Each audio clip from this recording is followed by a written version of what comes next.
इसमें एक क्वेश्चन है कि आज मालिक की कृपा के बगैर कुछ भी नहीं होना। जी पर मालिक हमारा दयावान है, दिन है रात है। जी। पर अगर अच्छा है बुरा है, मालिक अगर पिता है तो इतना बुरा होने ही क्यों देता है कि इतने बुरे बुरे कर्म, मतलब इतना इसके लिए छूट है, इसके लिए छूट दिए। दयावान है। नहीं, बड़े दयावान हैं, बड़े कृपालु हैं। लेकिन आप एक विचार कीजिए, अच्छे नंबर या अच्छा पद प्राप्त करने के लिए कुछ डिग्रियां रखी गई है ना, कुछ बातें रखी गई ना।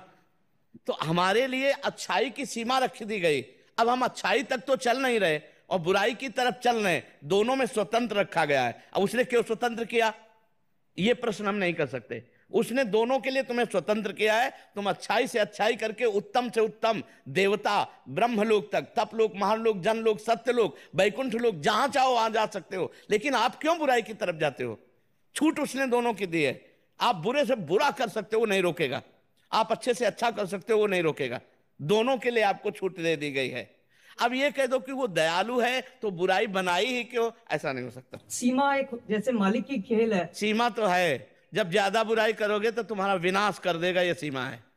तिनकर काल रूप में भ्राता, वो कुसुमादप कोमलानी और वज्रादप कठोराणी।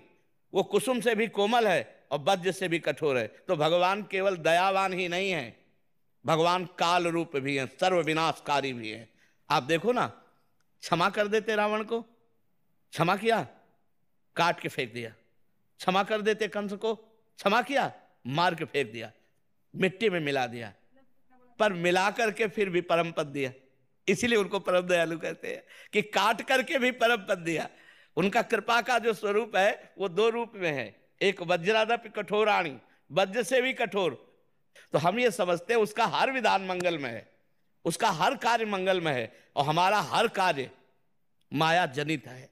हमको होश में चलना है।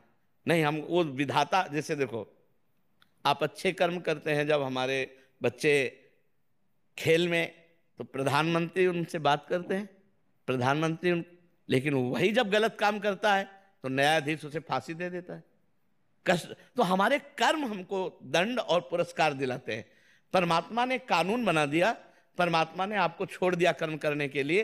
अब आप जो जैसा कर्म करेंगे वैसा आपको फल मिलेगा। अवश्य में भोक्तव्यम कृतम कर्म शुभाशुभ। अब वो इतना महान है कि अगर वो कि ये तुम कर्म नहीं कर सकते, वो रोकेगा तब जब आप उसकी शरणागत हो जाओगे, तब आपको रोक देगा। और जब उसके शरणागत नहीं होगे अहम में, तो दोनों की छूट है। आप चाहे जितना पाप कर लो, आप चाहे जितना पुण्य कर लो, हिसाब आपको भरना पड़ेगा। समझ पा रहे हैं आप? इष्ट परमात्मा के इष्ट का मोह, आज मेरे को आपसे मोह हो गया, तो वो परमात्मा के बीच में एक मतलब बस वहीं पे रुक गया। क्योंकि आपने हमें जाना नहीं, देह से मोह किया। परमात्मा माना क्या, आत्मा माना क्या, देह माना ना। तो देह तो पर्दा है ही, पर्दे से प्यार कर रहे हैं। पर्दे के अंदर जो छुपा हुआ है, कठपुतली से प्यार करो, जो कठपुतली नचा रहा है उसे पता नहीं तुम्हें, तो फिर असली प्यार कहाँ हुआ? जब कठपुतली को गले लगाओगे तो हाथ कुछ लगेगा नहीं, क्योंकि वो कठपुतली थी। और जब नाच रही थी तो अंगुलियों से नाच रही थी, नचाने वाला पर्दे के पीछे था। तो ऐसे ये कठपुतली है, इसको जो नचा रहा है वो अंदर बैठा परमात्मा है। उससे कौन प्यार करता है?